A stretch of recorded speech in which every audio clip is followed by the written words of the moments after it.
This week at Interior.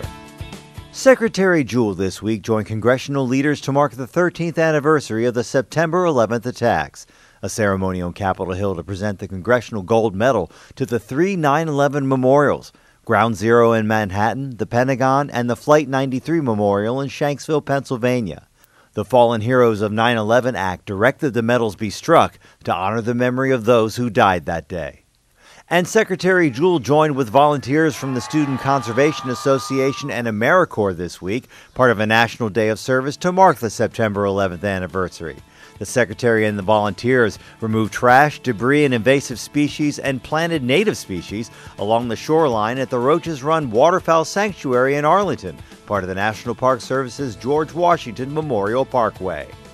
The event also coincides with AmeriCorps' 20th anniversary this week, celebrated with a White House ceremony hosted by President Obama and former President Clinton.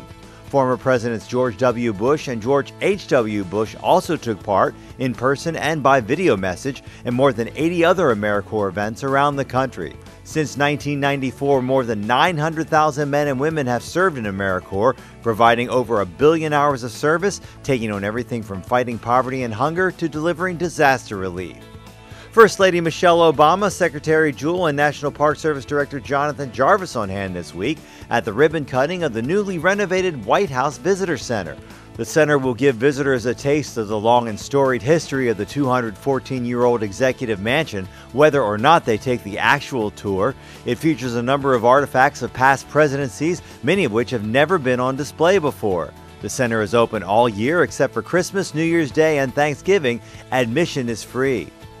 $35 million in grants announced this week to boost endangered species conservation efforts. The grants are spread across sites in 20 states from coast to coast and will allow those states to work with private landowners, conservation groups, and other government agencies to preserve vital habitat and help move endangered species down the road to recovery. And events commemorating the bicentennial of the Star-Spangled Banner kicked off this week at Baltimore's Fort McHenry National Monument. 6,700 students formed the Star-Spangled Banner living flag while taking part in educational activities about our flag and national anthem. Activities continue through this Sunday's 200th anniversary of the bombardment that inspired Francis Scott Key to pen his immortal words. Vice President Joe Biden will speak at ceremonies Saturday. That's This Week at Interior.